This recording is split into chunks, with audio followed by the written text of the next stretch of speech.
Halo, salam jumpa teman-teman, salam jumpa, salam sehat, dan salam satu tujuan. Teman-teman, hari ini kita di kebun Pak Agus mau tata cara mindai anak pisang ya. Anak pisangnya ini terlalu rapat. Nah, ini yang dua ini sudah mau ditebang yang dua ya. Karena itu udah waktunya panen, terus anaknya mau dipindah ya, mau dipindah ke sebelah sana itu. Sebelah sana lagi belum ada isinya, tapi sudah di lubang teman-teman. Jadi jangan lupa teman-teman subscribe, komen, dan tekan tombol loncengnya supaya bisa ketemu video kita setiap hari ya. Karena video kita setiap hari itu meluncur terus di HP kalian ya, di beranda kalian itu tetap ada. Karena aku setiap hari channel Wirata Daya ini selalu tampil ya setiap hari di YouTube Pertanian teman-teman. Nah, simak terus supaya teman-teman bisa memahami yang belum paham ya. Artinya pertanian yang belum paham teman-teman bisa paham bidang pertanian pisang maupun cabai dan lain-lain ya. Karena kita selalu akses untuk membicarakan pertanian teman-teman, karena itu sesuai sama bidang kita ya. Bidang kita ini pertanian ya, YouTube-nya juga YouTube Pertanian teman-teman.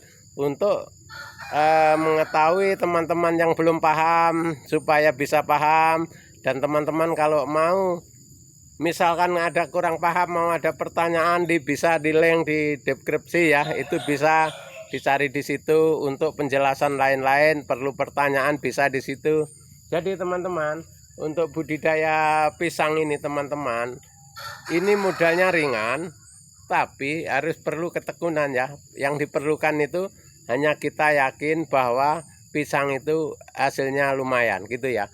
Jangan teman-teman menganggap wah nanti kalau saya nanam siapa yang beli, jangan begitu teman-teman. Itu zaman dulu ya. Kalau sekarang ini di Kalimantan Timur ini apapun yang ditanam itu pasti laku teman-teman. Karena untuk cara kita mendukung pemerintah itu teman-teman, kita dari pertanian ini ya, dari skill kita pertanian di pertanian ya, pertanian pangan ya, artinya kita mendukung orang-orang kota yang daripada nanti seperti pisang, cabai dan lain-lain beli dari Jawa atau dari Sulawesi. Kalau di Kalimantan Timur sudah nanam semua, artinya kan harga lebih irit ya teman-teman daripada yang dari luar Jawa itu ya. Karena di Kalimantan Timur ini baru berapa persen aja yang mau budidaya pisang, karena masih takut nggak laku. Nah, tapi untuk 2 tahun terakhir ini teman-teman, untuk pisang ini nggak ada cerita nggak laku, malah kekurangan bahan ya. Jadi makanya ini yang di daerah ini ada berapa orang ini, Pak Agus ini ya nanam, terus Pak Budi nanam, Pak Tatang nanam, Pak Narto nanam juga. Di sini ini satu kelompok ini ada 10 orang teman-teman. Jadi rata-rata 1 hektar udah 10 hektar daerah sini nih. Nah ini ya. Jadi makanya setiap hari saya terjun ke sini teman-teman. Karena setiap hari kita bisa koordinasi sama petaninya. Kalau petaninya nggak ada, kita disuruh ke sini, disuruh tata cara untuk terjemahan budidaya pisang. Nah seperti halnya kayak ini ya teman-teman, ini sampai besar anaknya, karena supaya kalau anaknya besar itu cepat hidupnya cepat teman-teman ya. Ini udah rencana mau dibongkar, ini anak-anaknya dibongkar, dipindahkan ke seberang sana, karena di seberang sana ada lahannya yang sudah siap gitu ya. Itu teman-teman, kalau kita mau budidaya pisang, walaupun lahan kita sempit itu enggak masalah teman-teman. Yang penting kita jarak tanamnya misalkan 2 meter atau kali 2 meter, 2 meter kali 3 meter itu enggak masalah teman-teman. Karena budidaya pisang ini akan membantu ekonomi kita masa depan teman-teman. Karena kita nanam sekali panennya berkali-kali ya, itu caranya. Bukan kayak tanam misalkan jagung, nanam sekali panen sekali. Kalau ini nanam sekali panennya berkali-kali. Ini modelnya kayak sawit teman-teman ya, kayak sawit, kayak karet, nanam sekali panennya berkali-kali. Itu yang bagus teman-teman. Jadi maka dari itu teman-teman simak sampai habis supaya tata cara tutorial pertanian teman-teman paham. Kalau paham teman-teman silahkan nanam. Masalahnya begini teman-teman, kita untuk masa depan kita, karena ini zamannya zaman sudah berubah teman-teman.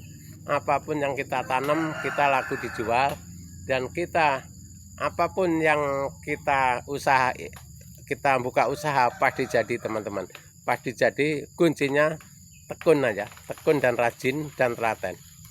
Nah itu ya teman-teman, jangan diabaikan kesempatan untuk bertani mumpung masih sehat. Yang seusia ukuran usia saya ini teman-teman, yang 70 lebih ini ya, artinya kalau kita masih mau bertani itu artinya tenaganya masih ya jos ya teman-teman ya. Yang penting kita jangan lupa berdoa sehat dan jangan lupa makan, jangan lupa hemat. Yang dihemat teman-teman uangnya, jangan tenaganya.